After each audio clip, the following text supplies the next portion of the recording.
Boa noite e seja bem-vindo ao VET Smart TV. Esta noite transmitiremos a quarta e última palestra do Fórum Online VET Smart de Nutrição, que ocorreu ao longo deste mês de outubro. Eu sou o Thiago De Rogatis, o seu apresentador. E o tema de hoje será estratégias comportamentais no manejo da obesidade em cães e gatos. E todos que estão assistindo ao vivo aqui com a gente receberão através do e-mail cadastrado no VET Smart o certificado de presença online. E o seu nome no certificado será exatamente aquele cadastrado no VET Smart. Então, se você deseja atualizá-lo, acesse a área de cadastro nas plataformas VET Smart e faça a sua alteração. A transmissão de hoje tem o patrocínio da Royal Canin. A precisão nutricional é parte do DNA da Royal Canin. Sua ciência e profundo conhecimento das reais necessidades nutricionais de cães e gatos gera produtos inovadores. A Royal Canin compartilha sua paixão, contribuindo com a saúde e bem-estar dos animais de estimação em todo o mundo. E como patrocinadora, a Royal Canin sorteará um kit de produtos. Para participar, basta se cadastrar e assistir aqui com a gente a nossa transmissão de hoje. Além desse sorteio, todos que assistirem às 4 palestras do nosso Fórum Online VET Smart de Nutrição também concorrerão a um estetoscópio Littmann Classic 3. O vencedor deste prêmio será divulgado hoje, hein, no final da nossa transmissão. A palestra de hoje será ministrada pelo professor Dr. Alan Peppel, que possui residência em clínica e cirurgia de pequenos animais, mestre em fisiologia, doutor em ciências veterinárias, sócio fundador da Associação Brasileira de Endocrinologia Veterinária, membro da Sociedade de Endocrinologia Comparada, membro da Sociedade Europeia de Endocrinologia Veterinária, professor adjunto do Departamento de Medicina Animal, professor colaborador do Programa de Pós-Graduação em Ciências Veterinárias, coordenador do Programa de Residência em Saúde Animal e Coletiva pela Universidade Federal do Rio Grande do Sul e coordenador do Serviço de Endocrinologia do Hospital de Clínicas Veterinárias da mesma universidade. Bom, eu passarei a palavra agora ao professor Alan, que ministrará nesse instante a sua palestra. Bom, boa noite então, pessoal. Meu nome é Alan. A gente vai conversar hoje sobre algumas estratégias comportamentais no tratamento da obesidade em cães e gatos. Queria agradecer o convite da VetSmart para compartilhar esse assunto aí com vocês e agradecer a Royal Canin também pela indicação. Então, por que esse tema, né? Por que falar de estratégias comportamentais, né? A gente sabe que a obesidade hoje é vista como uma das principais doenças endócrino-metabólicas e que acometem não só humanos, mas cães e gatos também, né? Acompanhando a tendência que tem se visto junto às pessoas. E isso é uma condição que tem aumentado muito a prevalência nas últimas décadas. Assim, se a gente for ver tanto para humanos quanto para cães e gatos, a gente tem tido uma prevalência crescente de pacientes obesos nas rotinas. E como isso traz um impacto negativo para a qualidade de vida do paciente e para a expectativa de vida do animal também, é importante que os veterinários reconheçam a obesidade como um problema, né, como uma doença, e atuem de forma eficaz na prevenção e no tratamento dessa condição, né? Então, a gente vai comentar um pouco sobre os aspectos nutricionais dos programas de emagrecimento, mas as estratégias comportamentais que precisam ser adotadas são fundamentais para que se tenha sucesso nesses programas de emagrecimento, né? Então, para a gente começar, né, conversando um pouco sobre definições de obesidade, né? Basicamente, a gente pode definir a obesidade como um acúmulo excessivo de tecido adiposo, né, em decorrência de um balanço energético positivo.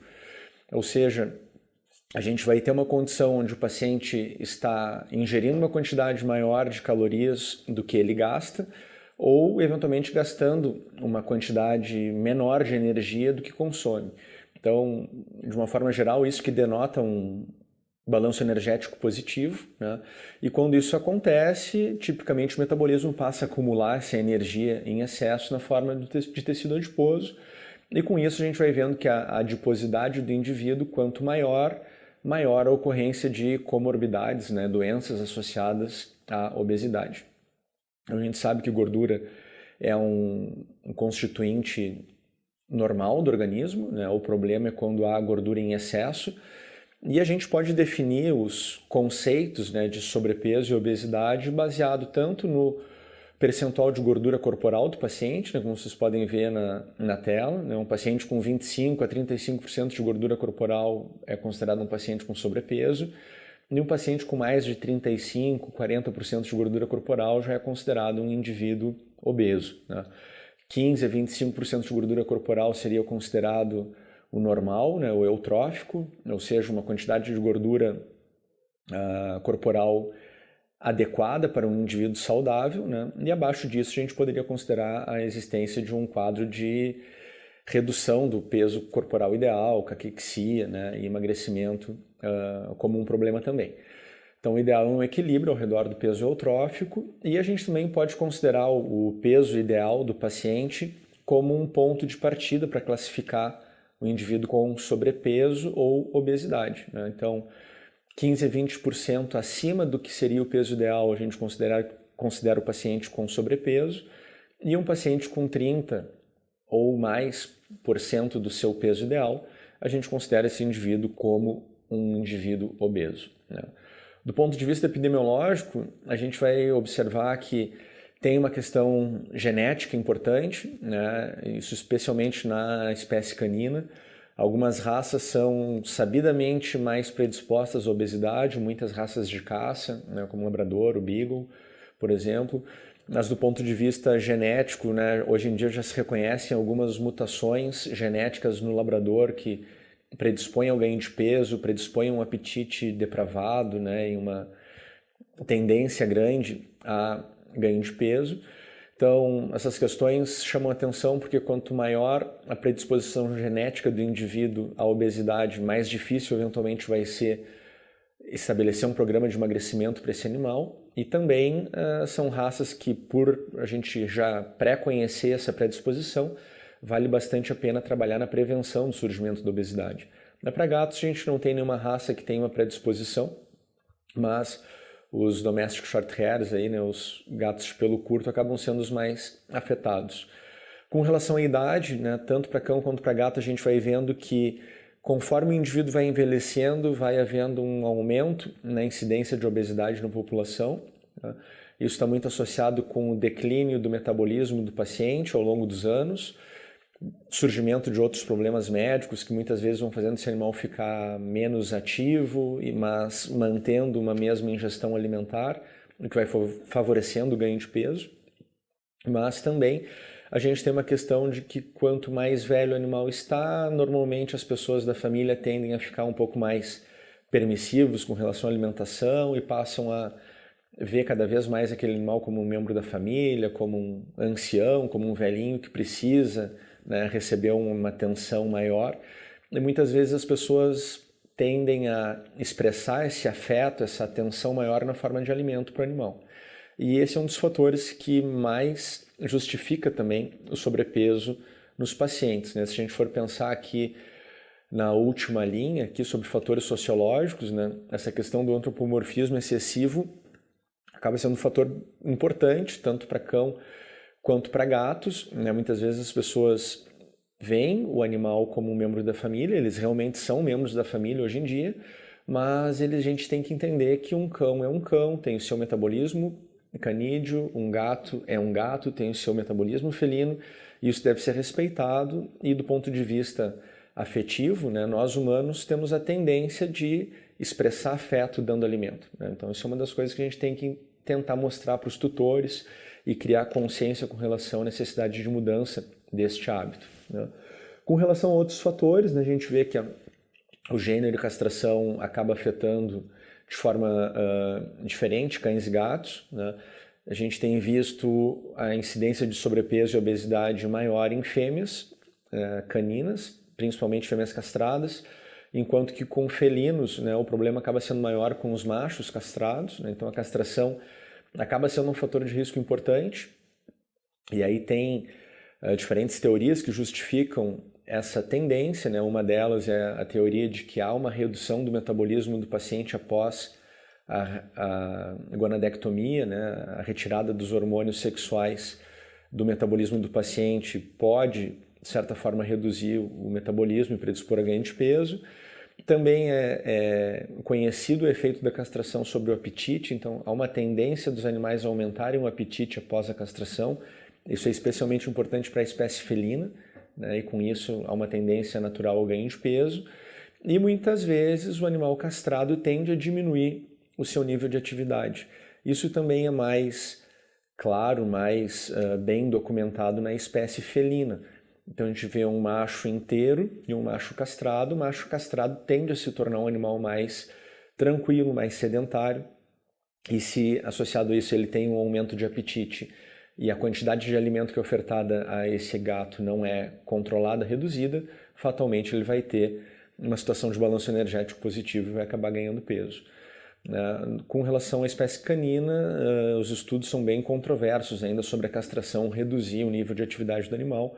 Tem uma série de evidências recentes apontando que isso, na maioria das vezes, não acontece, pelo menos nos primeiros 6 meses, 1 ano após a castração. Então, o sedentarismo também é um fator importante, tanto para humanos quanto para animais, né? A gente tem visto hoje muito do aumento da prevalência de sobrepeso em humanos é decorrente de uma alimentação de qualidade ruim, as pessoas cada vez com menos tempo para fazer uma alimentação mais saudável e praticar exercícios.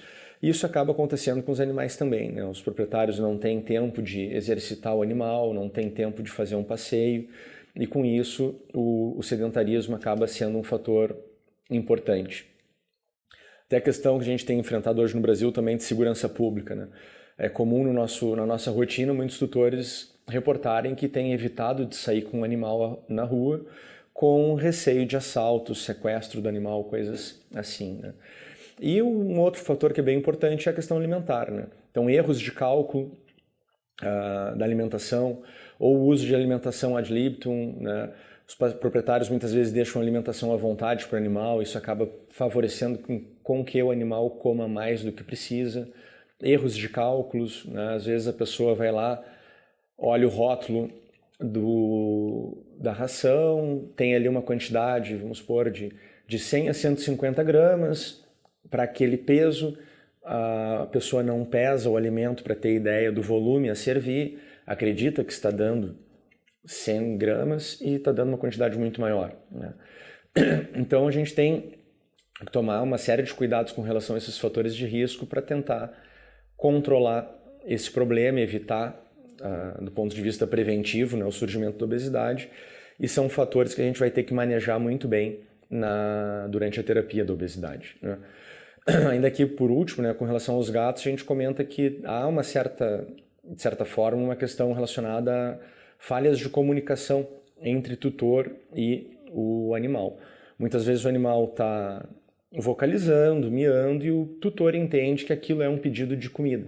E, na verdade, o animal está vocalizando porque ele quer atenção, ele quer que o tutor vá lá, limpe a liteira ou faça carinho, dê algum tipo de atenção para ele. E a pessoa entende que é um pedido de comida, vai lá, serve um alimento úmido, por exemplo, que é da preferência do animal. E isso vai virando um ciclo vicioso, né, onde o animal entende que se pedir vai ganhar e a pessoa se sente, de certa forma, satisfeita em estar servindo um alimento que o animal gosta de comer.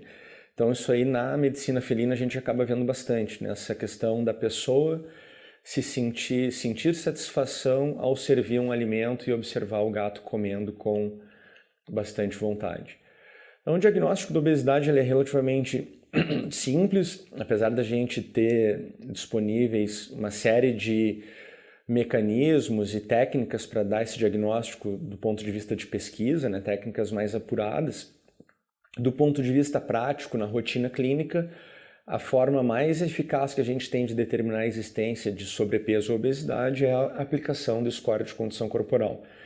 Então esse score ele já foi validado com relação à quantidade de gordura corporal dos animais. Então a gente sabe que quanto maior o score de condição corporal do paciente, maior é o percentual de gordura corporal.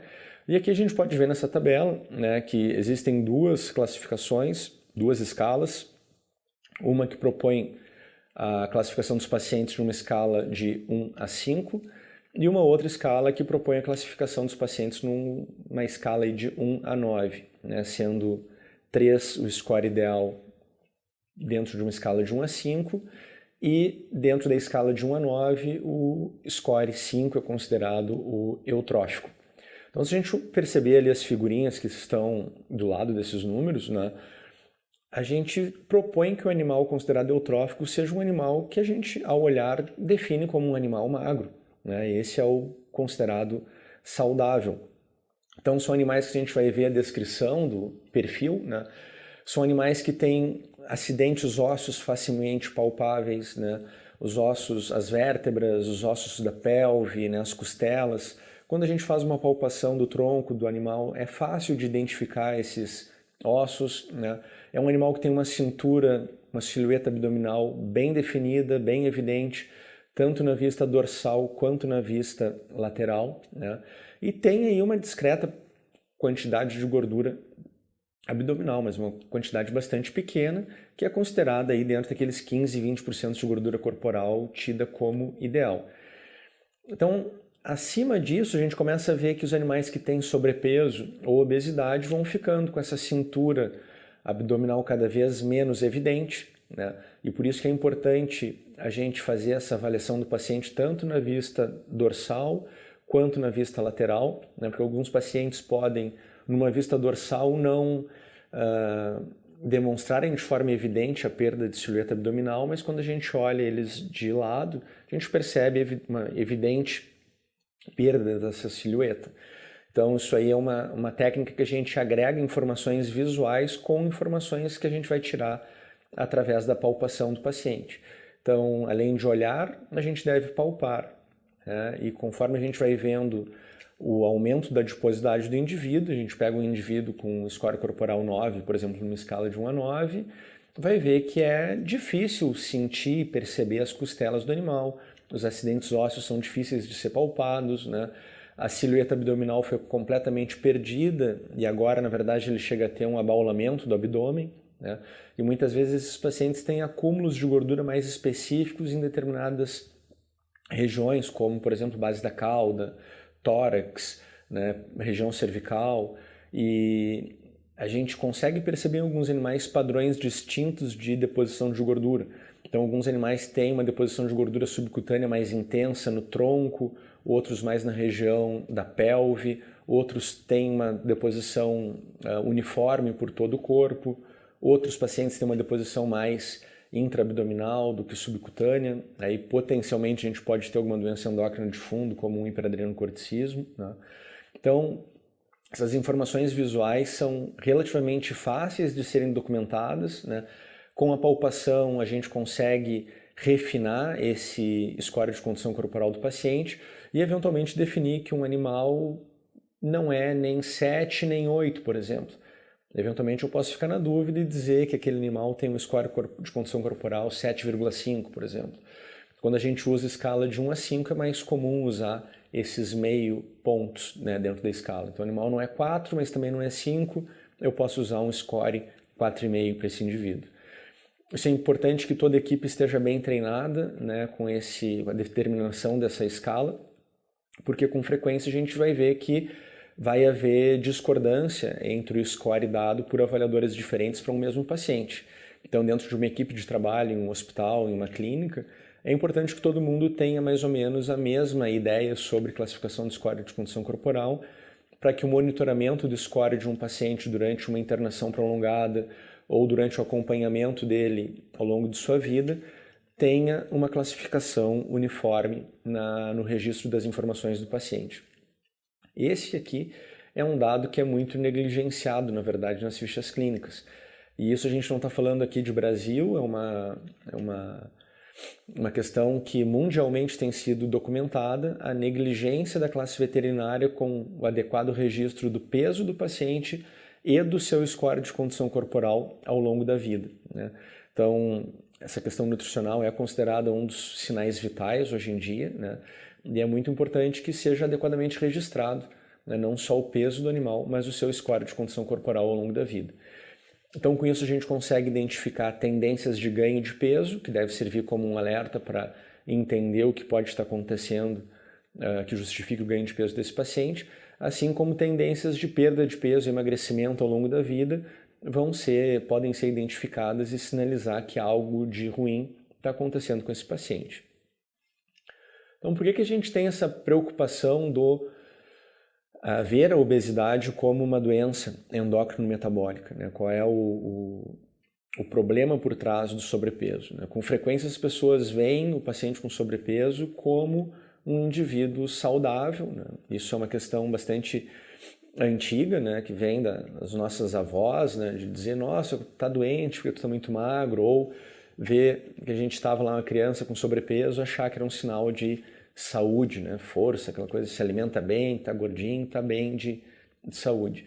E hoje a gente sabe que o tecido adiposo ele não é um órgão inerte relacionado meramente ao acúmulo de energia, né? E questões de controle da temperatura corporal e fonte de energia para situações de privação alimentar. Na verdade, o tecido adiposo ele é considerado um órgão endócrino porque ele tem a capacidade de secretar uma série de substâncias que vão influenciar na função de outros tecidos. Então, ao fazer isso, o tecido adiposo ele atende todas as prerrogativas para ser considerado um órgão endócrino, ou seja, ele é capaz de secretar uma determinada substância, essa substância pode cair na corrente sanguínea, vai encontrar receptores hormonais em outras células à distância, modificando a função dessas células. Então, nada mais, essa definição, esse conceito, é o que a gente chama de função endócrina de um determinado tecido, que o tecido adiposo exerce muito bem. Então, o tecido adiposo, conforme a adiposidade do indivíduo, ele aumenta potencialmente a expressão e secreção de diferentes hormônios, né, que são coletivamente chamados de adipocinas ou adipocitocinas, né, ou basicamente os hormônios produzidos pelo tecido adiposo. E a má notícia relacionada a isso é que a maior parte desses hormônios que são produzidos no tecido adiposo são, na verdade, hormônios que trazem malefícios para a saúde do paciente. Então, a gente tem uma série de marcadores inflamatórios produzidos no tecido adiposo, como, por exemplo, aí, interleucina 6, fator de necrose tumoral alfa, né, que vão tornar o paciente ou manter o paciente num estado pró-inflamatório, né? E aí a gente vai ver uma série de comorbidades que surgem em decorrência desse estado inflamatório gerado pela obesidade. A gente tem uma série de adipocinas que vão interferir diretamente no metabolismo intermediário do paciente, como a leptina, por exemplo, que pode prejudicar a secreção de insulina quando em excesso, pode diminuir a sensibilidade insulínica do paciente. A gente tem outros hormônios aí que sendo secretados que vão trazer um impacto negativo sobre o metabolismo lipídico, né, como a resistina, ácidos graxos livres, o próprio TNF-alfa, né, que vão acabar levando à resistência insulínica, e com isso a gente tem uma tendência maior de dislipidemias, né, aumento de triglicerídeos, eventual aumento de colesterol. E em medicina humana está muito claro o papel dessas adipocinas em desfechos cardiovasculares. Então, não só por haver uma tendência a dislipidemias nessas situações, o que predispõe o humano à formação de placas heterogênicas, né, e aumenta o risco de infarto, mas um efeito direto também dessas adipocinas na função do miocárdio, dessas adipocinas em gerar hipertensão, como, por exemplo, uma maior produção de angiotensinogênio pelo tecido adiposo, né?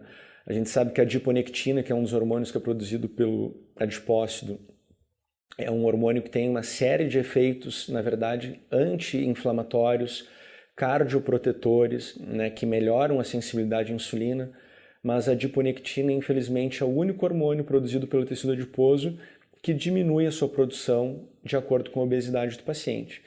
Então, do ponto de vista de ganho de adiposidade, a gente vê o aumento da produção das adipocitocinas, que trazem malefícios para o paciente, e a única adipocitocina que tem efeitos benéficos, que é a adiponectina, acaba tendo uma redução da sua produção durante a obesidade.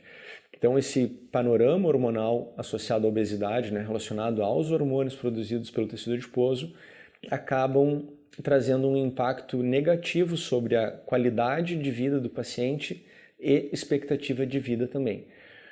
Então esse gráfico que a gente está vendo aqui na tela é um estudo bastante emblemático, né, que foi publicado em 2005 e foi um estudo bastante longo com colônias de labradores, né. Esses labradores eles foram alocados em 2 grupos, né, desde muito jovens, pós-desmame, em um grupo que recebeu dieta à vontade, né, que são os pontinhos em vermelho aqui, né, dieta ad libitum, e isso durante os seus 3 primeiros anos de vida, e um outro grupo que passou a vida inteira recebendo uma alimentação com restrição calórica, que são os pacientes que estão aqui marcados como triângulos azuis.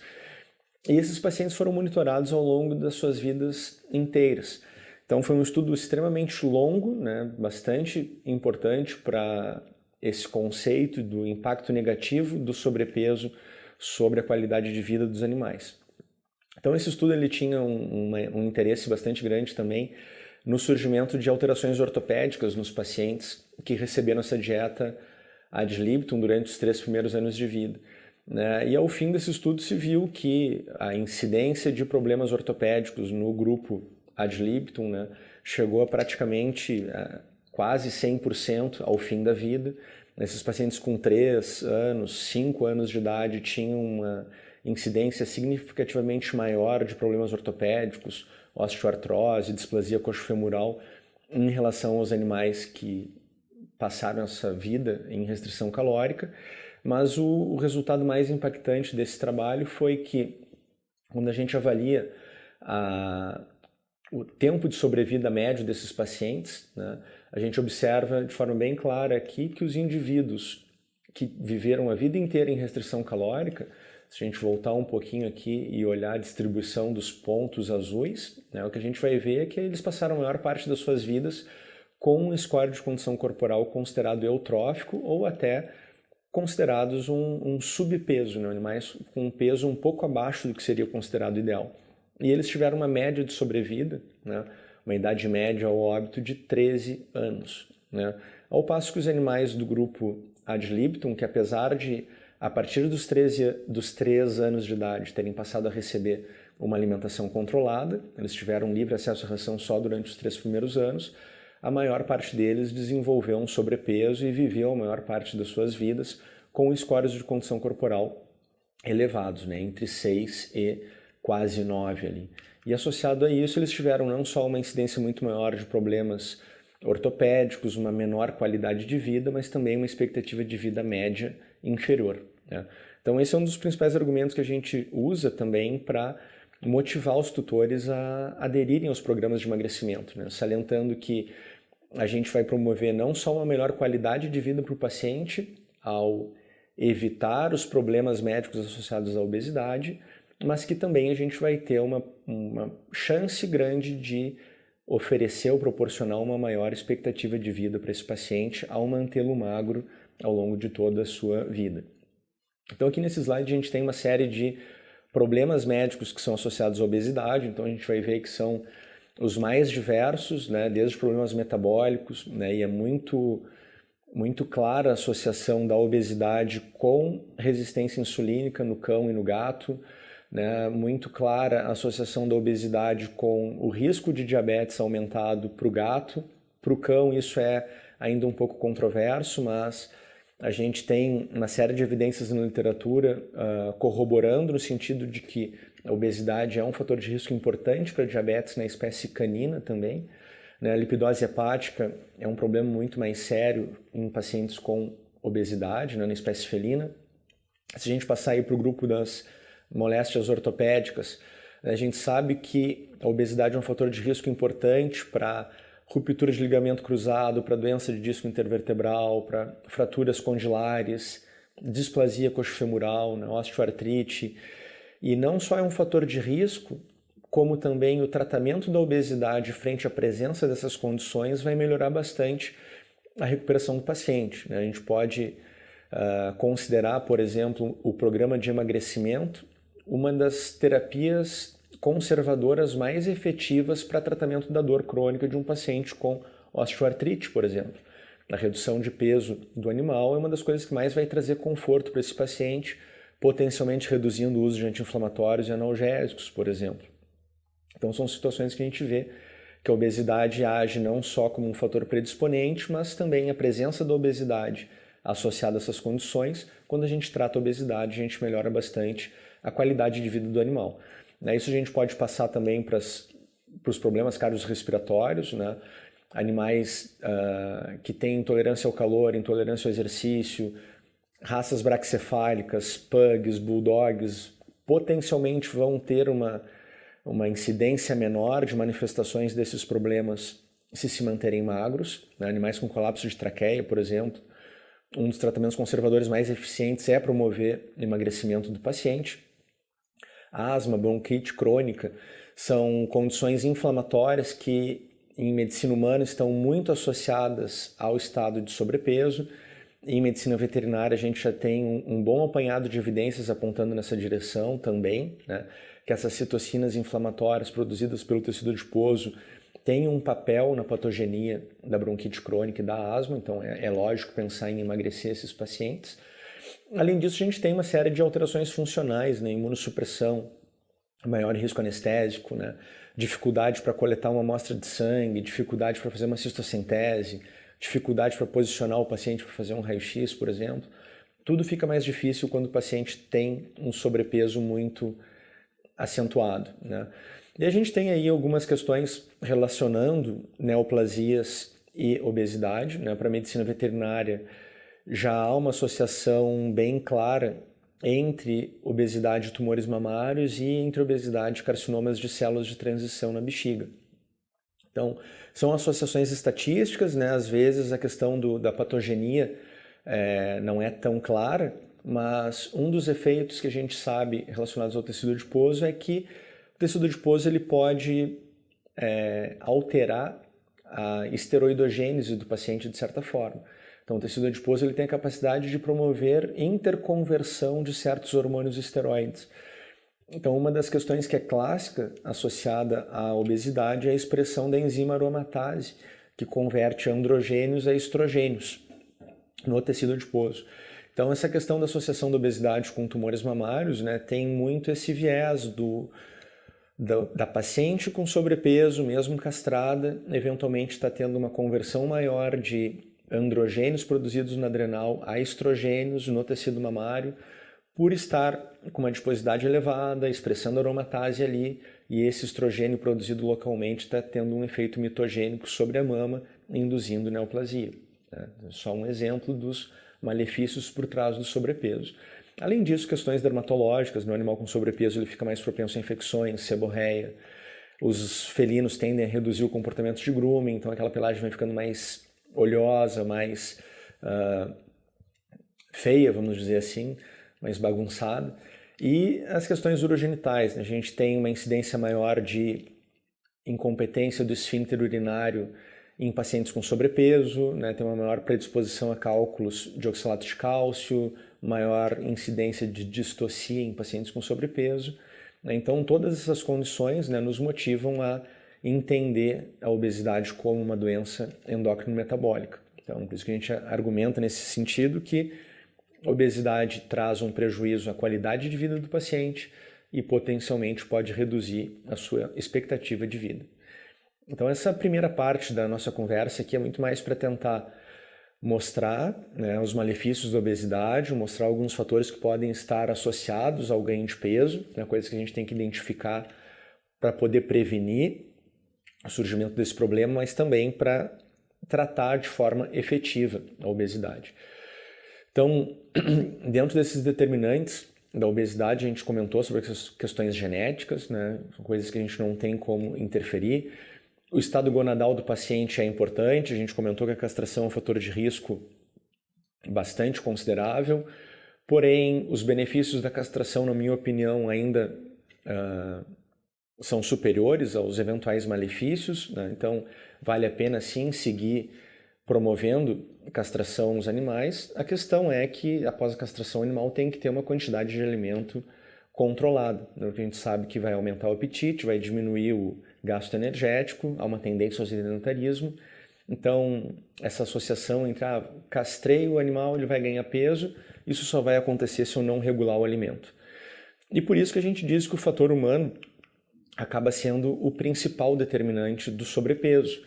Então a gente vai ver que é a pessoa que vai determinar o quanto esse animal vai receber de alimento, né? Eventualmente vai abusar dos extras, né? E com isso vai acabar promovendo um balanço energético positivo.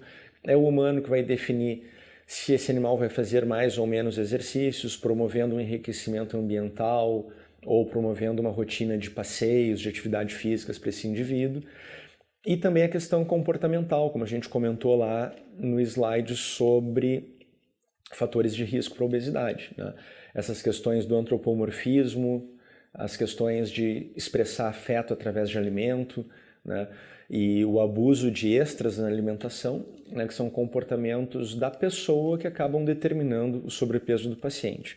Então o foco do nosso tratamento para a obesidade deve ser na pessoa, no tutor, né? E por isso que o tema dessa palestra é justamente esse, né? Que estratégias comportamentais a gente pode lançar mão para favorecer o sucesso no tratamento da obesidade.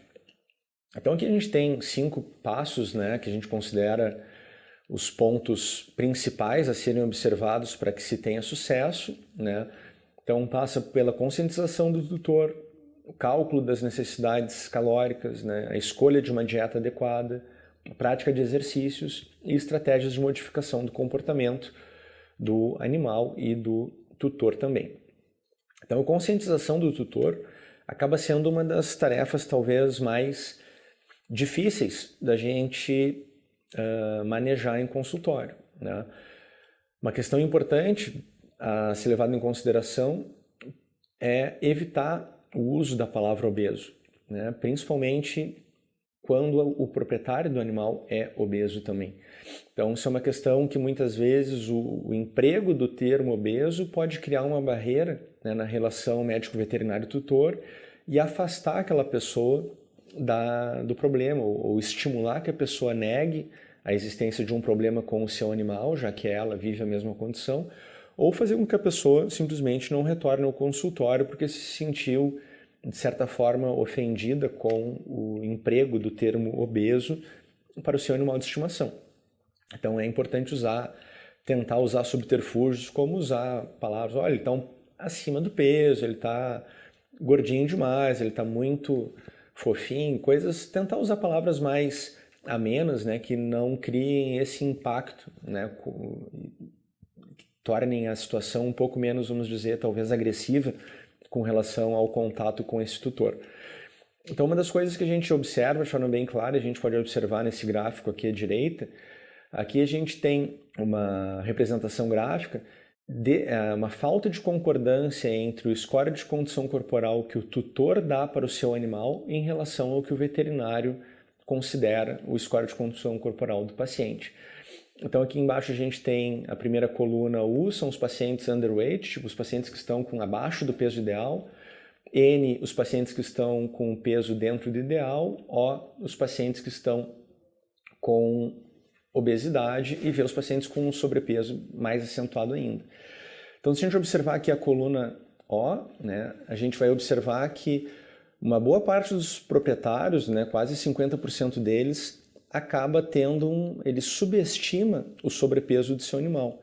Então, enquanto o veterinário considera aquele animal com sobrepeso ou obeso, na opinião do tutor, o peso daquele paciente está dentro do normal. Quando a gente mostra uma planilha, uma escala de score de condição corporal para esses tutores e pede para ele classificar que score de condição corporal o seu paciente está, o que esse gráfico nos mostra é que um potencial grande de tutores, cerca de metade deles, tende a subestimar o grau de sobrepeso do seu animal. O paciente tem um score de condição corporal 9, o tutor vai lá e acha que aquilo é um score de condição corporal 7.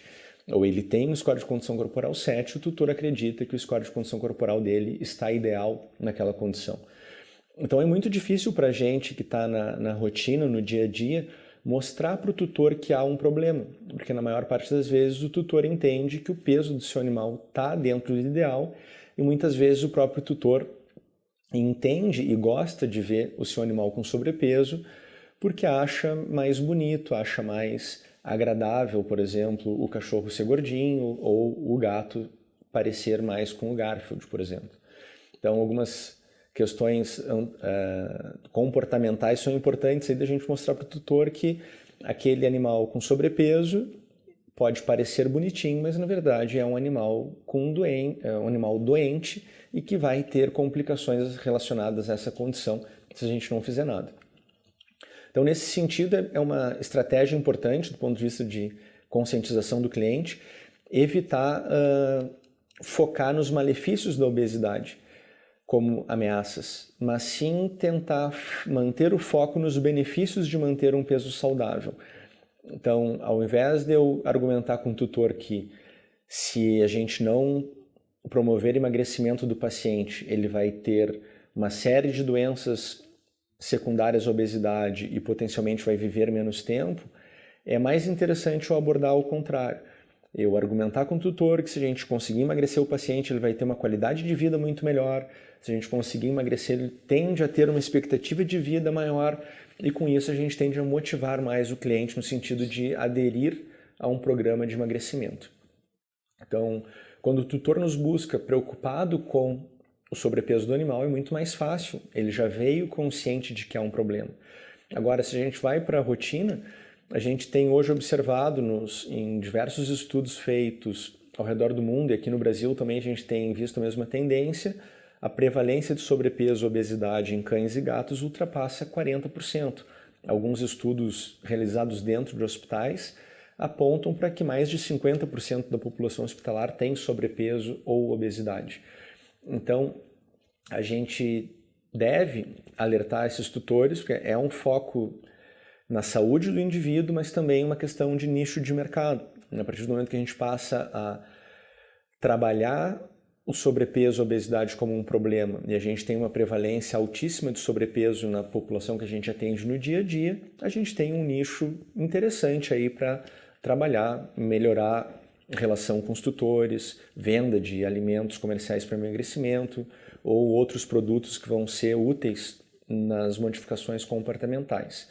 Então é importante o veterinário ver essa questão da obesidade não só como uma preocupação com a saúde do animal, mas também tem essa questão da possibilidade de melhorar a sua rotina, melhorar os seus ganhos, né, a partir do momento que ele passa a propor programas de emagrecimento para tratar a saúde de um animal que potencialmente está com problemas. E aí a gente se depara muitas vezes com esse problema, né? O proprietário comentando aqui, não, ele não é gordo, ele só tem uma cabeça pequena. Então, esses tutores são os mais difíceis de manejar normalmente no consultório, né? Quando a gente tenta mostrar a existência do problema e para o tutor o problema não existe. Então é uma conversa que às vezes a gente vai ter com o tutor mais de uma vez e mais de uma visita para ir tentando mostrar a existência da obesidade como um problema. E aí, como eu comentei, né, uma das coisas mais complicadas é quando o tutor tem sobrepeso também. Então, uma das coisas que eu costumo recomendar é que se evite olhar nos olhos do tutor enquanto se argumenta a favor do emagrecimento do paciente ou enquanto se argumenta sobre os benefícios de um emagrecimento para aquele animal com sobrepeso. Muitas vezes, quando a gente trata desse tema com um tutor que também tem sobrepeso, olhando diretamente para o tutor, ele pode se sentir, de certa forma, agredido ou desconfortável com a situação, e isso pode ser um dos fatores, um fator simples que vai determinar a não adesão dele ao tratamento ou que ele fuja do consultório e evite retomar esse assunto. Então, quando a gente fala sobre os malefícios da obesidade ou sobre os benefícios de manter um peso magro, né, eu costumo falar isso normalmente olhando diretamente para o animal, evitando contato direto nos olhos do tutor, quando o tutor tem sobrepeso, né. Outra questão importante também que é útil para chamar a atenção do problema é convidar o tutor a comparar o comportamento do seu animal com sobrepeso com outros animais da mesma idade, porém magros. Então, as pessoas normalmente fazem essa confusão, né, que o paciente com excesso de peso é um sinal de saúde ou que aquela inatividade, né, do animal, aquele sedentarismo, é porque ele tem uma natureza calma e amigável. E, na verdade, isso é efeito da obesidade. Então, se a gente for ver, por exemplo, estimular o tutor a comparar, né? Olha, o senhor compara, quem sabe, os 2 gatos que o senhor tem em casa, eles têm a mesma idade, um tem sobrepeso e passa o dia inteiro deitado no sofá. O outro tem um peso eutrófico, ele é um gato ativo, ele sobe na prateleira, ele explora mais o ambiente, ele pula com mais agilidade. E aí quando a gente começa a mostrar ou fazer o tutor perceber essas questões, ele começa a se dar conta que, poxa, realmente, esse animal que eu tenho com sobrepeso, talvez ele tenha essa dificuldade para subir a escada por causa do sobrepeso. Talvez é por isso que ele não gosta tanto de passear, porque ele não tolera bem o passeio. Ele vai à pracinha e ele não brinca como os outros cães brincam, porque se ele correr demais ele vai cansar fácil, talvez vai sentir dor articular e vai motivar uma menor atividade. Então, vale a pena a gente convidar o tutor a observar essas questões para favorecer um maior entendimento, uma maior compreensão dele sobre o problema. Então, quando a gente usa essa abordagem, né, acaba sendo mais efetivo no sentido do tutor realmente se dar conta de que o problema existe. Né? Uma outra analogia interessante, né, e aqui tem um chartzinho que a Royal Canin preparou, uma campanha de prevenção e tratamento de obesidade anos atrás, né, é fazer analogia com o peso das pessoas. Então a gente pode mostrar, por exemplo, um felino, né, ou um cão de porte pequeno com 4 quilos, né, ou cujo peso ideal seria 4 quilos, e ele está com 5 quilos, né, ele está com 25% a mais do que seria o seu peso ideal. Então é um sobrepeso importante, né, e corresponderia a uma pessoa ter 25% do peso a mais. Então, no meu caso, por exemplo, eu com 80 quilos, 25% do meu peso a mais, eu estaria falando para vocês aqui com 100 quilos. Com certeza ia ser bem impactante, né, esses 20 quilos a mais na minha saúde, no meu aspecto físico. E quando a gente mostra isso para o tutor, acaba sendo uma forma útil também de mostrar essa analogia de quanto, eventualmente, 1, 2 quilos a mais do que seria o peso ideal, o quão importante isso é para um animal de porte pequeno. É como um cão de raças pequenas ou um gato. Né? E outra questão também é não motivar o bullying com o paciente obeso. Né? Muitas vezes o tutor acha até engraçado as questões relacionadas ao sobrepeso, né? Questões do dia a dia, como a gente vai ver nesse vídeo. Né? Tá aqui o nosso paciente obeso, né? O gato preto aqui, né? Tá incomodando a contactante dele, ele é tão gordo que ele dá uma cambalhota para trás ali depois de ser atacado. Isso não está nem perto de ser considerado um comportamento normal para um felino. A gente observa ele tentando caminhar agora, fica nítida a dificuldade decorrente das artroses que ele tem, secundárias ao sobrepeso. Né? A gente consegue ver a pelagem mal cuidada, uma certa disqueratose, né? E tudo isso são complicadores associados à obesidade. Então o tutor acha engraçado isso, né? Nosso gato ele chega da cambalhota, de tão gordo que tá. Mas são coisas que a gente não deve motivar o tutor a achar engraçado, né? E sim chamar atenção que há um problema grave por trás. Né? Esse vídeo é do Guilherme Carvalho, né? Veterinário endocrinólogo que atua lá em Porto Alegre, que cedeu gentilmente o vídeo para essa apresentação. Então, outra questão importante a gente observar é o papel dos petiscos no sobrepeso. Né? Normalmente o tutor refere que, nossa, o animal ele não come tanto assim, né, para ter esse sobrepeso todo, mas se a gente estimular esse tutor a fazer um levantamento, né, de tudo que o animal come durante o dia, a gente vai observar que há um excesso de calorias que estão sendo proporcionadas pelos extras que o animal recebe. Então é importante estimular que o tutor faça um adequado relato do que está sendo administrado. Então, se a gente usar, por exemplo, essa tabela, a gente vai ver que uma série de alimentos que os tutores costumam usar no dia a dia, como, por exemplo, eu usei um pedacinho da salsicha para dar o comprimido, ou eu dou uma banana de manhã para administrar uma certa medicação, ou eu dou uma fatia de presunto enquanto eu estou comendo o meu café da manhã, por exemplo, a gente vai ver o impacto calórico que esses pequenos extras têm no dia a dia. E ali no fundo, no final da tabela, a gente já consegue observar, por exemplo, né, o chuchu cozido, a abobrinha cozida, o quão baixo em caloria esses alimentos são.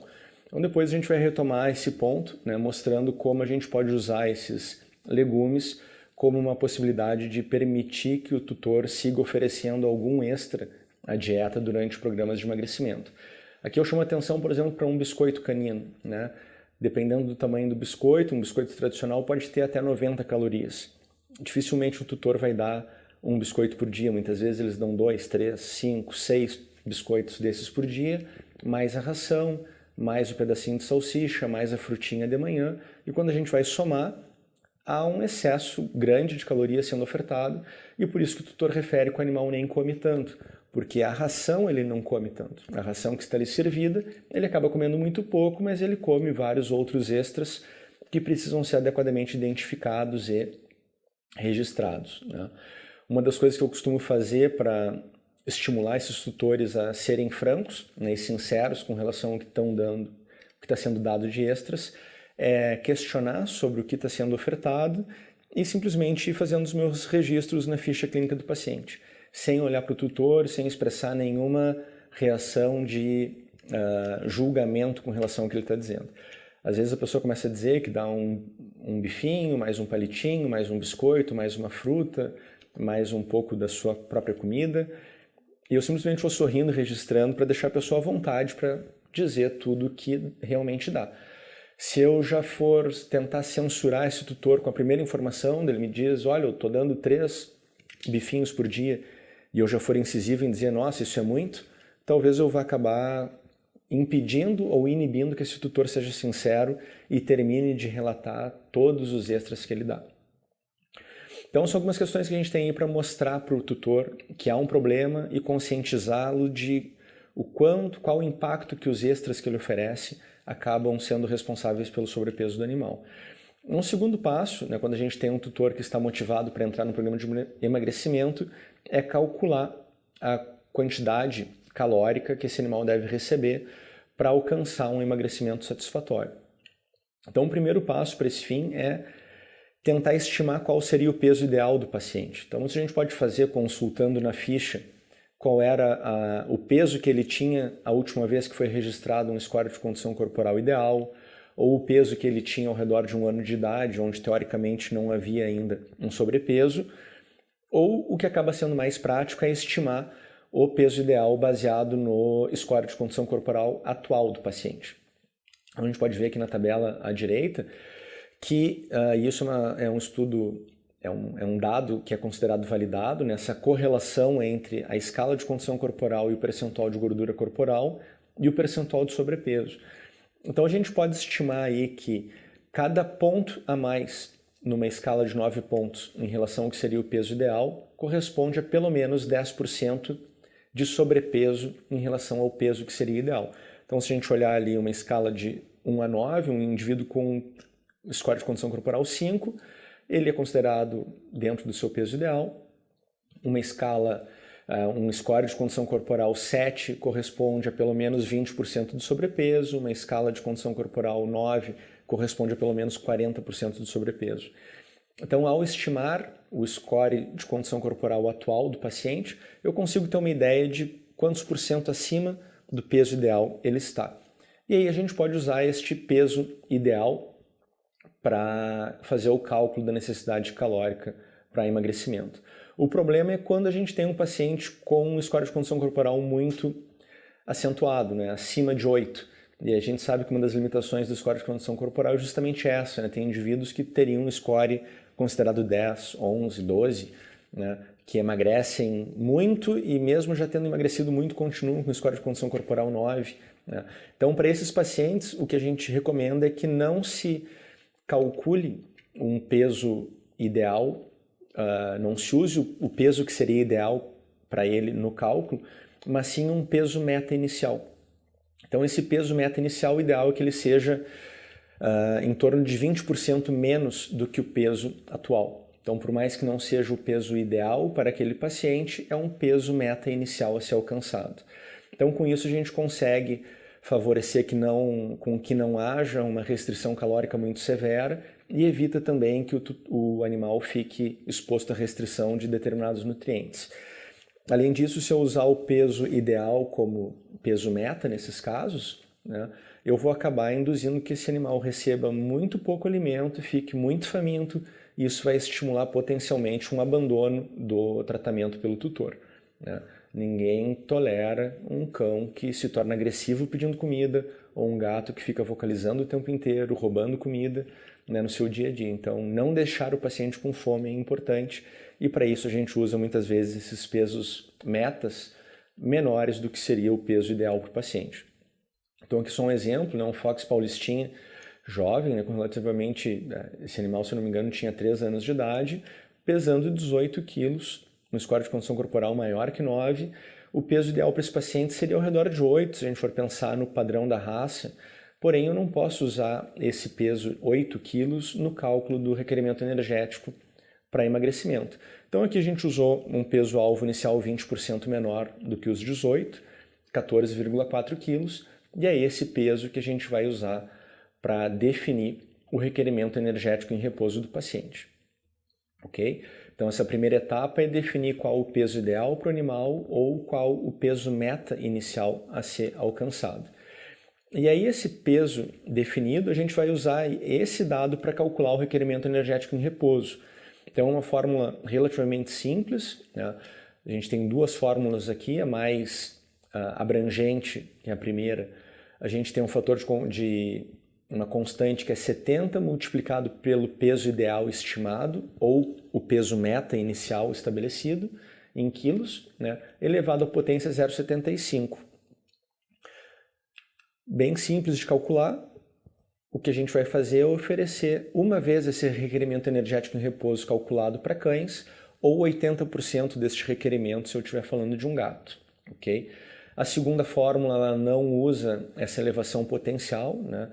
Então, o fator de conversão ali, a constante é 30 vezes o peso ideal estimado, ou peso meta inicial, mais 70. Essa segunda fórmula ela não deve ser usada em pacientes com menos de 5 quilos ou pacientes com mais de 25 quilos, porque aí a gente começa a ter uma certa dispersão do dado e pode submeter esse animal a uma privação energética excessiva ou eventualmente estar oferecendo uma quantidade de calorias insuficiente para promover perda de peso. Okay? Então, definido esse requerimento energético em repouso, a gente vai fazer um cálculo simples, né, que nada mais é do que uma regra de 3, usando a informação da energia metabolizável do alimento que eu estou utilizando. Então, aqui nesse exemplo, a gente tem um dálmata com 25 quilos e com um score de condição corporal estimado em 7. Então, se o score de condição corporal dele é 7, eu assumo que ele está pelo menos 20% acima do seu peso ideal. Então, se o peso atual dele é 25, 20% desses 25 é 5 quilos, eu estou colocando aqui como peso ideal para esse paciente 20 quilos. Então, é esse 20 que está sendo inserido ali na fórmula. Nesse caso, eu estou usando a fórmula de baixo, então estou usando 30 vezes 20, né, 20 quilos que é o peso meta para esse paciente, mais 70, eu defini ali um requerimento energético em repouso de 670 quilocalorias por dia. Então, como a gente comentou, um cão a gente começa ofertando uma vez esse requerimento energético. Então, basta eu fazer uma regrinha de 3 usando a informação da energia metabolizável do alimento que eu estou escolhendo. Então, neste caso, neste exemplo, né, uma regrinha de 3 bem simples, 670 é o que eu quero ofertar, o alimento que eu escolhi tem 287 quilocalorias em cada 100 gramas, eu defini que eu preciso servir para esse animal 233 gramas do alimento por dia. Então, relativamente fácil de calcular, simples, e nós veterinários muitas vezes temos certa dificuldade com cálculos ou não gostamos muito da matemática, mas dá para facilitar os cálculos, né? Muitas empresas oferecem softwares, alguns disponíveis online, como o Portal Vet da Royal Canin, por exemplo. Outras empresas como a Rios, a Guabi, a Purina, a Nestlé, tem planilhas do Excel onde a gente insere o peso atual do paciente, o percentual de peso que quer se induzir que o animal perca, e essas planilhas calculam automaticamente para a gente o quanto servir. E uma das maiores dificuldades que a gente vê os veterinários terem muitas vezes é fazer o cálculo do requerimento energético, porque envolve elevar o peso meta à potência 75. Então isso é muito fácil de fazer com qualquer smartphone ou na própria internet a gente consegue acesso a calculadoras científicas, né? Então no smartphone a gente abre a calculadora e vira a calculadora deixo o celular na transversal, na horizontal. Então, com isso, ele automaticamente entra no modo calculadora científica e ali a gente deve identificar essa tecla que eu estou marcando aqui, que é a tecla x elevado a y. Então, essa tecla é que vai fazer o cálculo exponencial. Basta eu digitar o número o peso do animal, por exemplo, 20 quilos, aperto no XY e depois digito 0,75.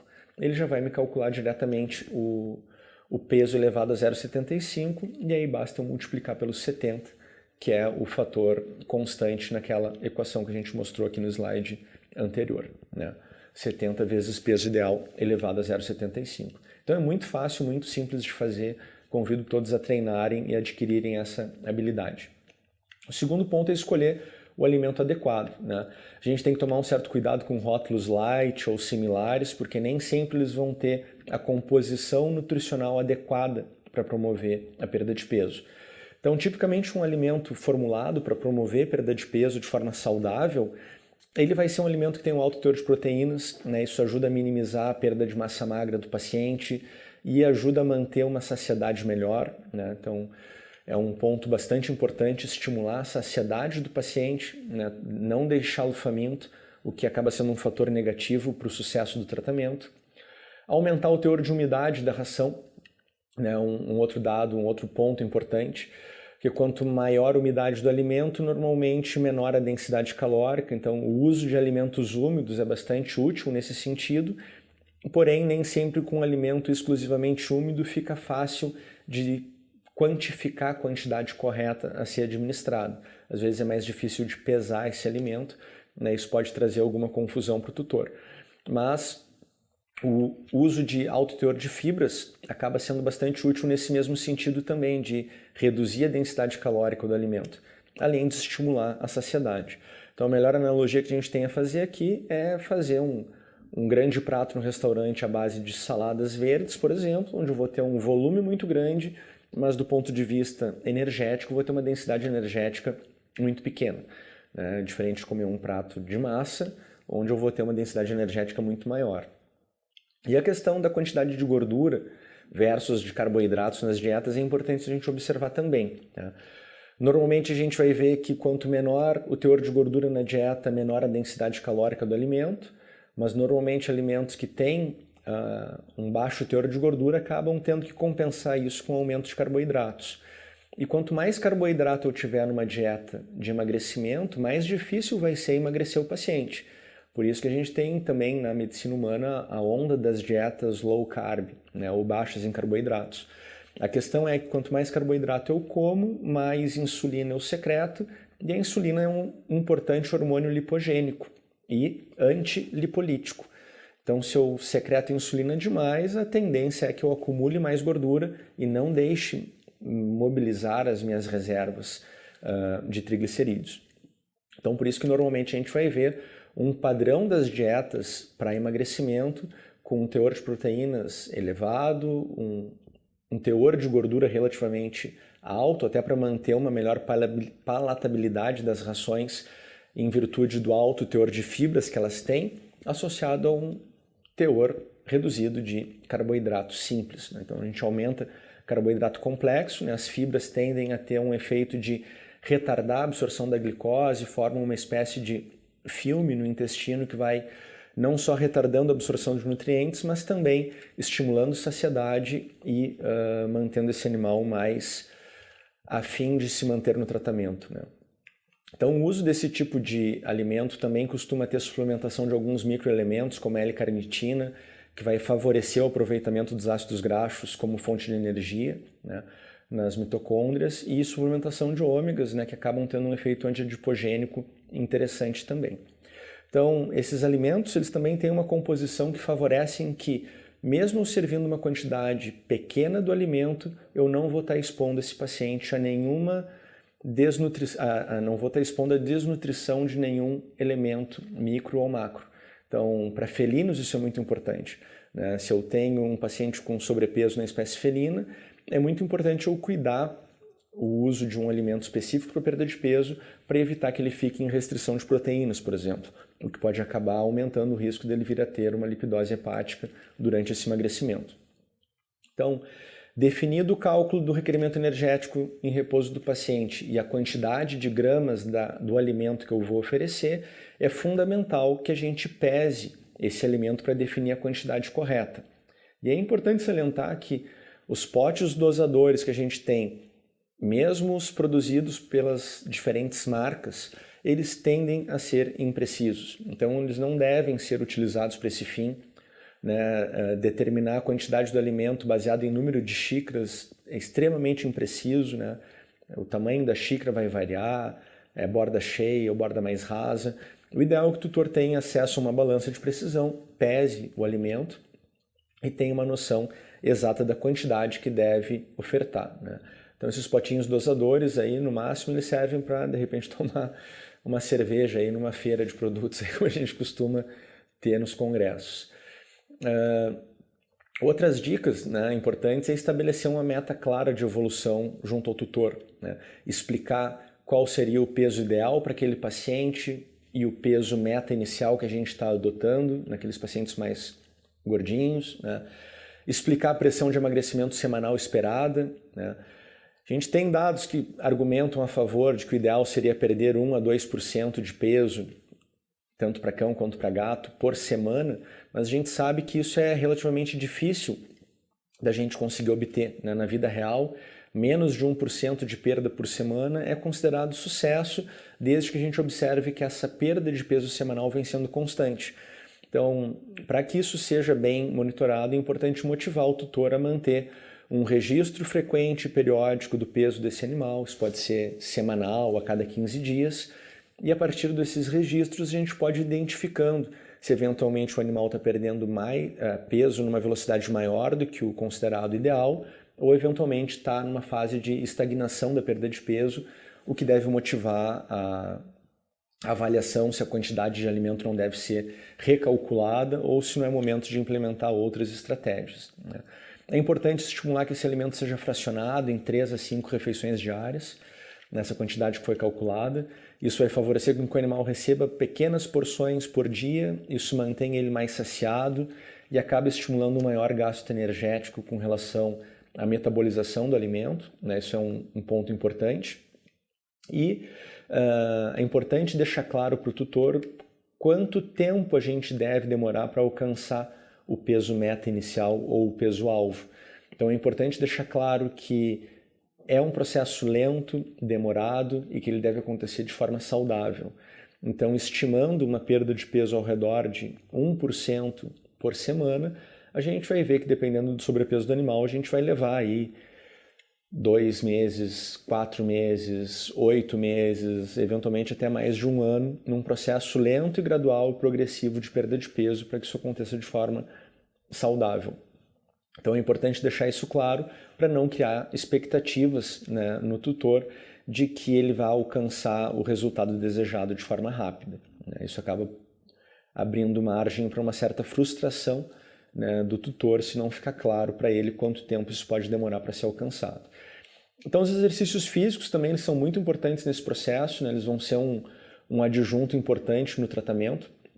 Eles devem ser introduzidos de forma lenta e gradual, para evitar lesões e aumentando a tolerância do paciente à atividade física. E eles têm uma série de benefícios, aumenta a massa magra do paciente, aumenta a termogênese. Quanto mais massa magra eu tiver, maior o meu metabolismo basal em repouso. Então eu gasto mais energia para me manter vivo. Isso é bastante útil no processo de emagrecimento. Além de uma série de efeitos metabólicos aí que vão ser favoráveis na prevenção de complicações metabólicas, como favorecimento da redução da glicemia, melhora da resistência insulínica, estímulo à redução da hipertensão e um aumento da taxa de lipólise pela prática de exercícios. E além disso, a gente vai ver que a prática de exercícios tende a melhorar bastante a condição geral do tutor e do animal. Então, muitas vezes, os tutores voltam motivados no sentido de ele está vendo que o animal está mais feliz, que o animal está tolerando melhor o passeio físico. Muitas vezes o tutor passa a ele também fazer atividade física e cuidar mais do seu peso, da sua saúde, quando a gente está abordando essas questões de sobrepeso com os animais. Então, lá no começo, eu acho que eu não comentei, mas vale a pena reforçar o papel do médico veterinário na saúde pública, na saúde das pessoas. Muitas vezes a gente vê que ao alertar o tutor sobre o problema do sobrepeso no seu animal de estimação, a gente acaba estimulando com que ele cuide mais da sua própria saúde. Então, por exemplo, para gatos isso é um pouco mais complicado. A gente pode usar laser points, por exemplo, pode usar esses brinquedos que se encontram em pet shops, né? Pode tentar estimular o treinamento do gato na coleira ou o uso de uma peiteira para levar o gato para passeios, né? Eu posso colocar o gato numa banheira, por exemplo, para fazer alguma natação. Então, isso é bastante útil também, porque o gato vai nadar, já não gosta d'água, vai ser um pouco estressante para o gato, mas a professora Márcia Jericó que brinca que para o gato vai ser bom, porque ele, pela nervosismo e agitação dentro da água, ele já vai secretar um monte de catecolaminas aí que vai aumentar ainda mais o processo lipolítico, né? E aqui é importante salientar também que qualquer quantidade de exercício que o animal fizer vai ser útil, né? Esse vídeo que a gente tem aqui no quadrante inferior esquerdo, né, um gatinho brincando aí com uma presa, né, numa varinha, a gente vê que ele tolera por muito pouco tempo o exercício. Então ele brinca um pouquinho, alguns segundos e já cansa. Isso é mais importante que ele faça esse pouquinho de atividade física do que não fazer nada. Então, aos pouquinhos, a gente vai treinando, estimulando, e qualquer gasto energético promovido com o exercício vai ser benéfico em relação a manter o paciente sedentário. A gente tem alguns centros de reabilitação que oferecem hidroesteiras, né? A hidroesteira ela é interessante porque vai favorecer uma atividade física sem tanto impacto articular, então isso é especialmente importante em pacientes que tenham osteoartrose, né? Isso o tutor muitas vezes pode fazer em casa, treinar o animal a andar numa esteira ou eventualmente promover natação no ambiente domiciliar, como a gente está vendo aqui na figurinha aqui embaixo. A tutora bem-humorada botou até uma touquinha de banho na cadelinha. E existe um conceito recente, né, na literatura, que é o conceito Taylor, ou o conceito de alfaiataria, né, onde a gente vai ver que há benefício de promover perda de peso em alguns pacientes, mesmo que eu não consiga alcançar aquele peso-alvo determinado ou o peso que seria considerado ideal. Então, por exemplo, a gente vai ver que reduzir 6% do peso já melhora bastante o grau de mobilidade, o grau de desconforto de pacientes com osteoartrose, por exemplo.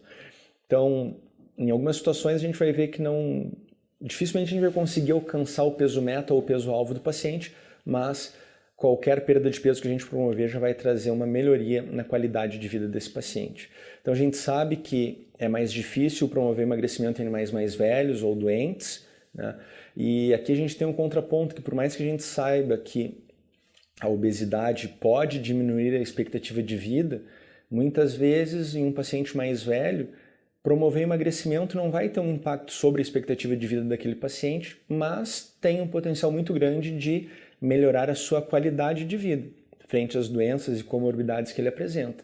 Então, esse conceito Taylor, tailoring, né, ele promove justamente essa ideia, esse conceito de que muitas vezes o peso-alvo ou o peso-meta ele potencialmente é inatingível, ele não vai ser alcançado, mas qualquer esforço que eu conseguir para emagrecer, o mínimo que seja, já vai trazer um benefício para a saúde do paciente. Então a gente espera sucesso completo em algumas situações e a gente deve estar preparado para os fracassos, né? O sucesso pleno nem sempre é viável, principalmente nos animais que têm muito sobrepeso ou pacientes com mais idade, pacientes que têm outras doenças e principalmente os tutores não comprometidos, né? Dificilmente a gente vai ter um sucesso pleno alcançável. Então é importante estar preparado para isso, né? Nós como veterinários sabermos que isso deve acontecer num percentual grande de pacientes, né? E lembrar disso, muitas vezes o objetivo é simplesmente melhorar a qualidade de vida do paciente, né? E para isso uma perda mínima de peso, mas gradual, já pode ser o suficiente, né? Então essa lei do retorno diminuído é bem clara nesse sentido, né? Muitas vezes quanto mais tu investe em algo, menos tu recebe em troca. E isso em algumas situações é importante levar em consideração para entender os fracassos, né? Então, de uma forma geral, a gente tem que tentar manter esse cliente motivado durante o tratamento, né? Parabenizar cada pequena evolução que ele tiver, jamais julgar o cliente frente a insucessos ou recaída, aquele paciente que vinha perdendo peso e daqui a pouquinho ele ganhou peso de uma revisão para outra. A gente não deve julgar e sim conversar sobre casos parecidos, mostrar que eventualmente é só uma questão de ajuste da dieta ou de aumentar o tempo de atividade física para voltar a ter sucesso, né? Isso são algumas formas que a gente tem de manter esse tutor motivado, né? Uma coisa interessante também é criar uma rotina de monitoramento na clínica de pacientes com sobrepeso. Então, por exemplo, se eu estou numa rotina geral e estou me propondo atender sobrepeso, obesidade e passar a usar isso como uma forma de aumentar o volume de atendimento da clínica, eu posso tentar começar a agendar o retorno desses pacientes todos com o mesmo horário, com o mesmo turno, para que esses tutores se encontrem na recepção da clínica ou do hospital, por exemplo, conversem entre eles sobre o quão difícil está sendo para eles, troquem suas experiências e também mostrem quanto sucesso eles estão tendo. Então, muitas vezes um tutor fala para o outro, olha, meu cachorro já emagreceu 10% do peso, e o outro pode ver aquilo, puxa, se ele está conseguindo, por que eu não estou? O que eu estou fazendo de errado? Então, essa rotina, né, esses encontros de gordinhos na clínica tende a ser interessante para favorecer uma maior adesão ao tratamento. É importante estimular que esses tutores façam um diário, como um exemplo que a gente tem aqui, e aqui vocês vão receber que tem aqui na última coluna, né, a coluna das confissões. Muitas vezes o tutor vai se sentir desconfortável de falar na consulta que o sucesso não houve porque ele segue dando algum outro extra, né, que não foi liberado na rotina. Então, quando ele tem a possibilidade de colocar isso no papel, por escrito, às vezes fica mais fácil da gente identificar o que pode estar acontecendo, né? Uma dica interessante. Além disso, outras modificações comportamentais que a gente pode promover, e deve ficar claro para os tutores, é a troca dos petiscos por carinhos, brincadeiras, passeios, né? Muitas vezes os tutores entendem que o animal está latindo, está chamando a atenção, está tentando interagir e que aquilo é uma manifestação de que o animal está com fome, e o tutor acaba indo lá e dando comida ou dando um petisco. Troque isso por uma brincadeira, por um passeio, né? Isso vai ser mais saudável para o paciente. Outra questão que a gente vê com bastante frequência são os tutores que passam muito tempo fora de casa e ao sair ou ao retornar ao lar acabam dando um petisco qualquer como uma forma de recompensa para aquele animal porque ele vai ficar muito tempo sozinho ou porque ele ficou boa parte do dia sozinho. É importante deixar claro para o tutor que ele não precisa dar um petisco nesses momentos, ele pode simplesmente brincar, fazer carinho, pegar o animal no colo, né, interagir com ele de outra forma que não através do alimento, para evitar o risco de sobrepeso e favorecer o emagrecimento. Além disso, outra dica bem importante é manter os animais longe do consumo das refeições ou enquanto se prepara uma refeição, é importante que o pet em dieta fique preferencialmente em outro ambiente.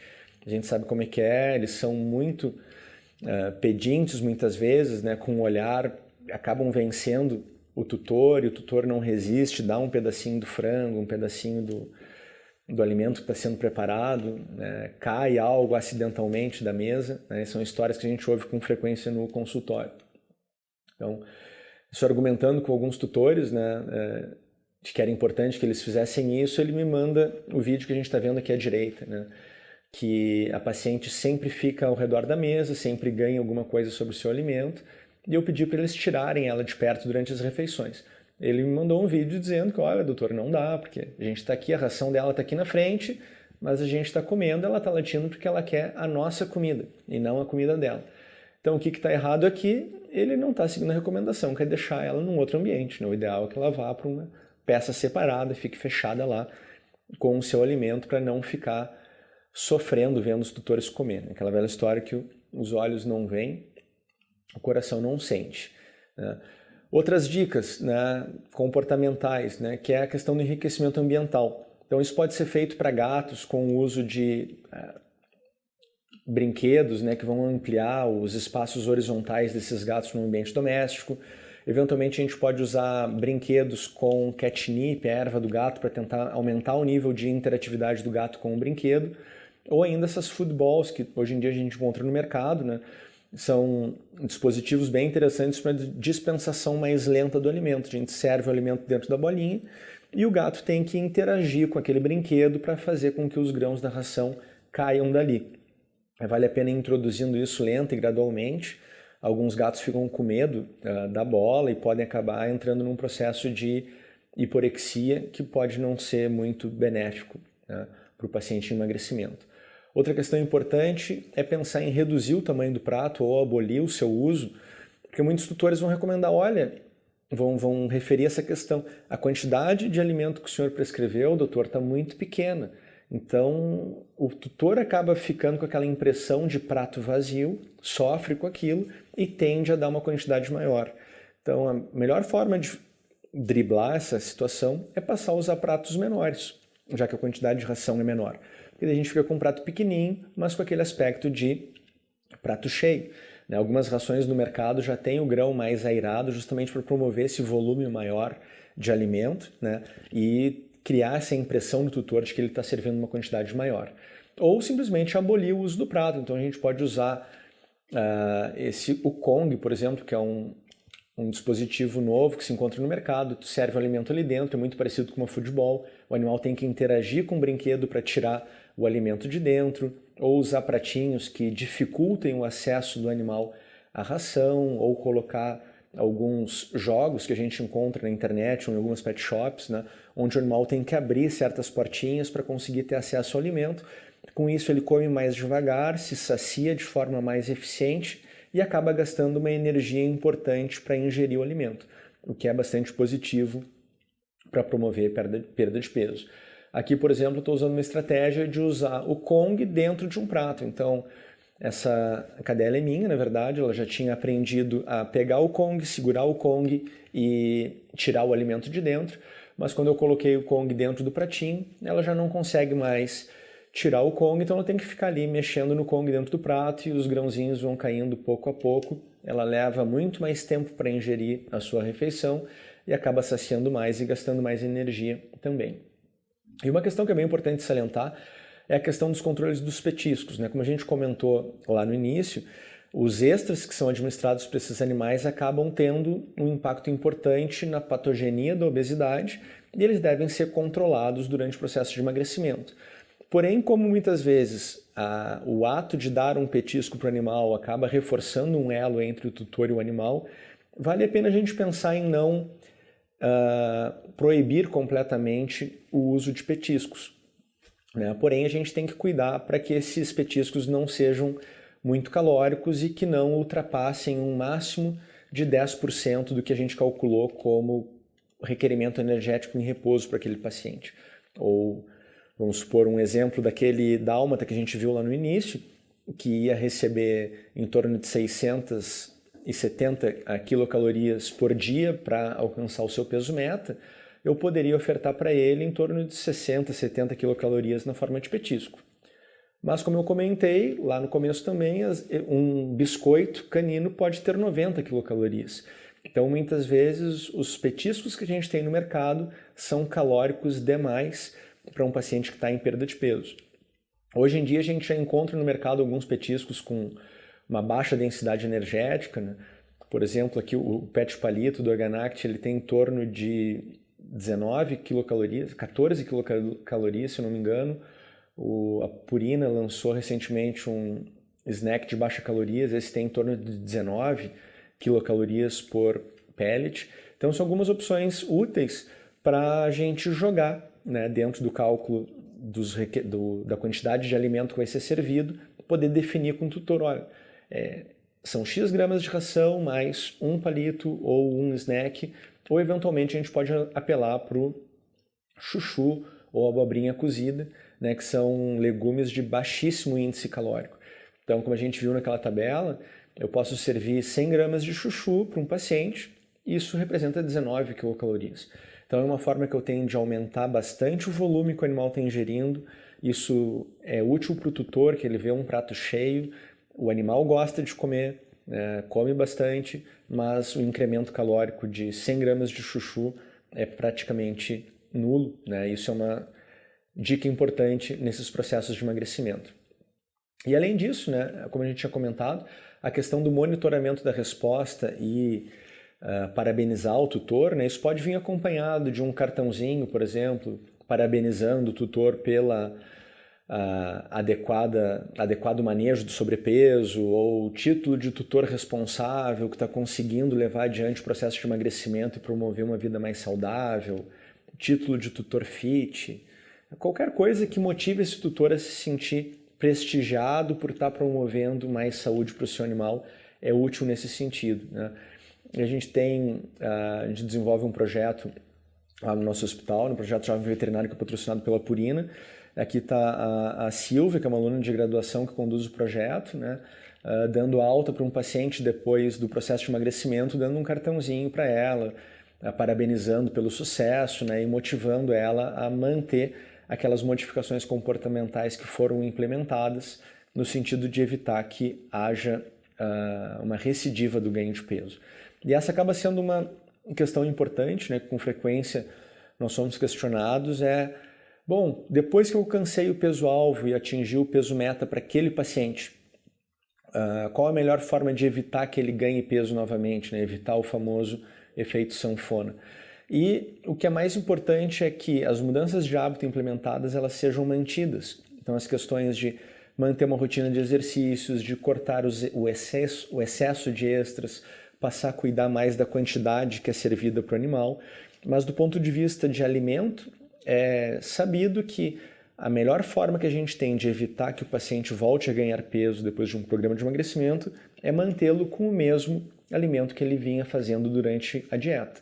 Então, o que a gente faz normalmente é simplesmente ajustar a quantidade.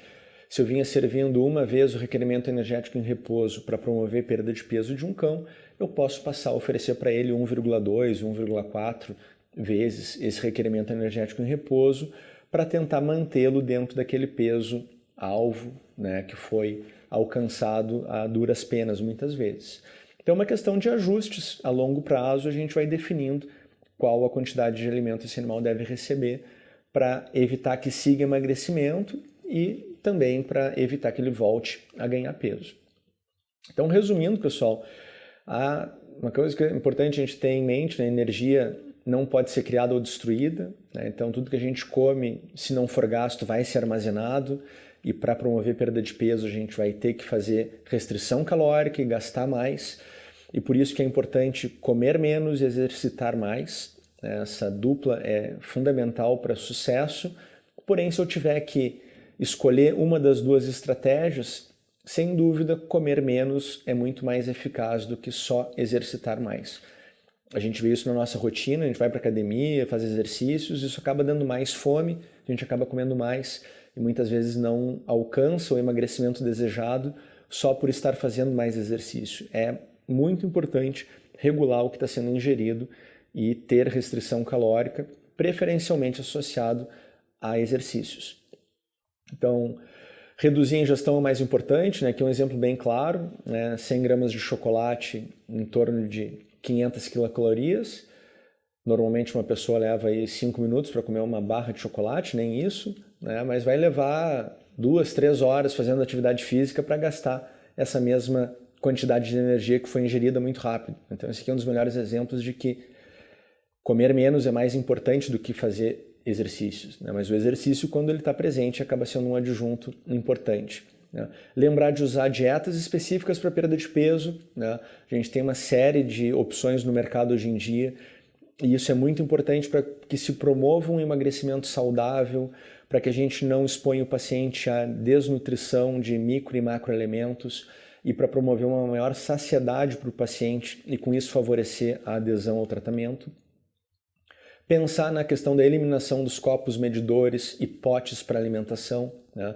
Pesar sempre o alimento para definir a quantidade correta, usar alguns dispositivos para dispensação mais lenta desses alimentos, né? E tentar diminuir a ideia de pote vazio na cabeça do tutor, né? Monitoramento periódico dos pacientes durante o processo e depois que se alcança o peso-alvo, prevenir as recidivas. Então, esse monitoramento contínuo é importante também depois que o animal alcança o peso-alvo, para ir alertando e ajustando a dieta e a rotina do animal a partir do momento que a gente começa a ver que está havendo alguma tendência de reganho de peso. Bom, espero que tenha sido útil a nossa conversa, né? Espero que essas dicas sejam úteis para vocês, né? Pensem nisso, né, que a obesidade é uma doença, né, que a gente tem esse papel de alertar o tutor sobre a existência de um problema no seu animal de estimação.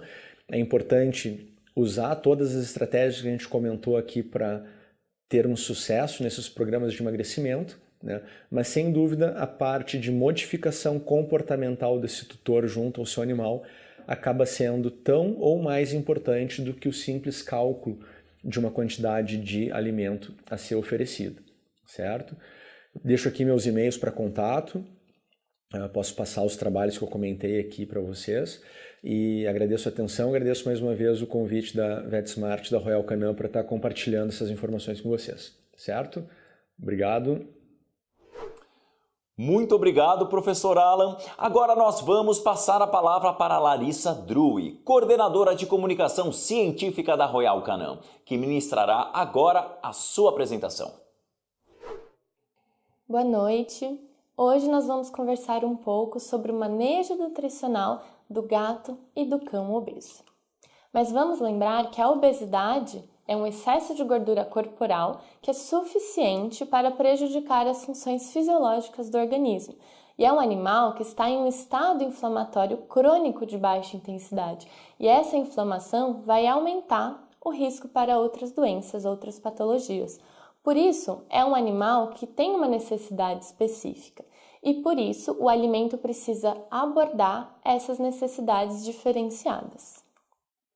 E aqui são alguns dos sintomas, quadros clínicos e patologias que a obesidade aumenta o risco para cães e gatos, como, por exemplo, a diabetes, problemas respiratórios, o estresse térmico, há problemas reprodutivos, problemas articulares e, principalmente, a redução na expectativa de vida. E qual que é o objetivo do protocolo de perda de peso para esse paciente? É atingir o emagrecimento saudável, através de alguns objetivos gerais, como atingir o peso ideal, através da perda de massa gorda e não perda de massa magra. Então aqui a gente não quer perder musculatura, e sim gordura. Não provocar a sensação de fome, então o protocolo de perda de peso precisa que o animal tenha uma qualidade de vida, precisa ser agradável para ele, por isso a sensação de saciedade é importante. E não ganhar peso novamente, conseguir manter o peso ideal.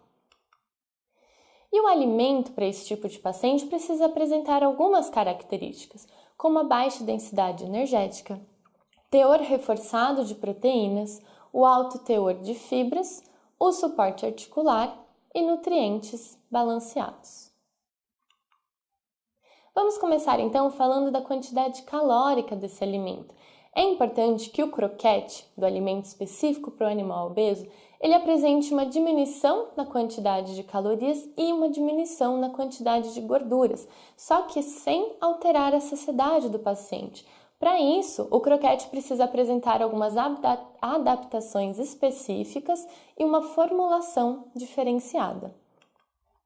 E falando dessa adaptação do croquete, podemos dar exemplo de um croquete mais aerado. O croquete mais aerado aumenta o volume a ser fornecido, então vai aumentar também a saciedade no paciente. Isso é muito importante em dois aspectos. Primeiramente, para o cão e para o gato, porque é um animal que vai comer em volume, um volume legal para ele não vai ficar com fome, então ele vai ter uma qualidade de vida ao longo do protocolo de perda de peso, não vai ser aquele animal esfomeado. E é importante também para o tutor, porque visualmente ele está vendo que o animal não está passando fome, porque o tutor, a adesão do tutor é muito importante no protocolo da perda de peso. Então, se ele enxerga que o animal está passando fome ou que está comendo um volume muito reduzido, muitas vezes ele abandona esse tratamento. Então, garantir a saciedade para o animal é fundamental. Outro ponto importante é o teor de proteína, que vai auxiliar na manutenção da massa magra do paciente. Também a proteína ela deve apresentar uma alta distribuição energética calórica vinda das proteínas.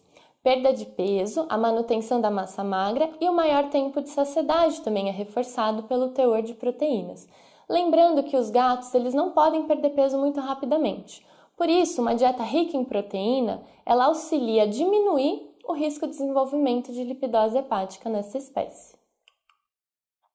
As fibras também são essenciais no alimento do paciente obeso. Elas auxiliam na diluição calórica do alimento, melhoram a sensação de saciedade, a tornam mais duradoura, auxiliam no retardo do esvaziamento gástrico e melhora a estrutura e a consistência das fezes. E é muito comum também um animal obeso apresentar problemas articulares. Por quê? Porque a articulação está sobrecarregada devido a um excesso de peso. Por isso é importante que o alimento apresente nutrientes que são específicos e dão suporte à articulação, como a glicosamina e a condroitina. E mesmo assim, mesmo com essa redução calórica, redução de gordura, a gente precisa que o alimento ele seja balanceado e rico em macro e micronutrientes para atender todas as necessidades específicas daquele paciente e vai compensar o efeito da restrição energética durante o programa de perda de peso. E não só o alimento, a forma com que esse alimento é fornecido é muito importante. Então, é muito importante a recomendação do médico veterinário para diagnosticar e identificar o peso ideal daquele paciente, calcular a quantidade de alimento que ele vai precisar ingerir, fracionar essa dieta ao longo do dia e comentar com o tutor sobre evitar petiscos. E a água também pode ser uma boa ferramenta de manejo para o paciente com obesidade, porque a água no alimento ela limita a ingestão calórica e ainda realiza uma diluição de energia. Ou seja, é interessante adicionar o alimento úmido para cães e gatos dentro da linha de obesidade, porque vai auxiliar no protocolo de perda de peso e no manejo nutricional. E aqui é um percurso do paciente, que é uma sugestão nossa, para avaliar ele ao longo de todo o protocolo de perda de peso. Então, primeiramente, na primeira consulta, nós temos a avaliação nutricional, uma avaliação mais aprofundada. É importante nessa consulta o veterinário determinar o peso ideal e depois que montar o protocolo de perda de peso, comentar e informar o tutor, porque um tutor informado, ele adere muito mais e torna o protocolo de perda de peso muito mais eficiente. Depois disso, nós temos a monitoração. Então, é importante que ela seja feita a cada 7 a 21 dias. Isso vai depender do nível e do grau que está o paciente. É importante sempre a mensuração do peso corporal e ajuste na quantidade de alimento, caso necessário. Depois, nós temos a conclusão, onde também deve ser repassada mais uma avaliação nutricional, uma avaliação aprofundada e detectar qual que é o novo alimento que o paciente deve ingerir e qual é a quantidade, para a gente fazer a conclusão assim que ele chegar no seu peso ideal. E por último, nós temos a avaliação periódica e a checagem regular do peso para evitar que esse paciente volte a ganhar peso e voltar para o peso anterior. E a Royal Canin, ela traz, para acompanhar o protocolo de perda de peso, os alimentos da linha Satiety. Então, nós temos o alimento para cães e para gatos, que vai colaborar na diminuição da ingestão calórica e vai possibilitar maior saciedade para esse paciente. E uma outra opção também é a Satiety Canine úmida, que é igual a gente conversou sobre o manejo nutricional. Então, vai possibilitar o mix feed, então vai aumentar a variedade de alimentos naquele paciente, melhorar também o interesse dele pelo aquele manejo nutricional para também garantir uma eficácia daquele protocolo de perda de peso. Então, a Satiety úmida ela também tem uma baixa densidade energética, apresenta efeito saciogênico, apresenta diluição energética, textura macia e balanço nutricional. É isso, muito obrigada. Muito obrigado, Larissa. Chegou o momento de conhecermos o sorteado ou sorteada que levará para casa o kit de produtos da Royal Canin. E também quem levará o estetoscópio Littmann Classic 3. Lembrando que só participa dos sorteios quem se cadastrou e quem acompanhou a nossa transmissão ao vivo aqui com a gente. Bom, os sorteados vão aparecer agora na tela para você.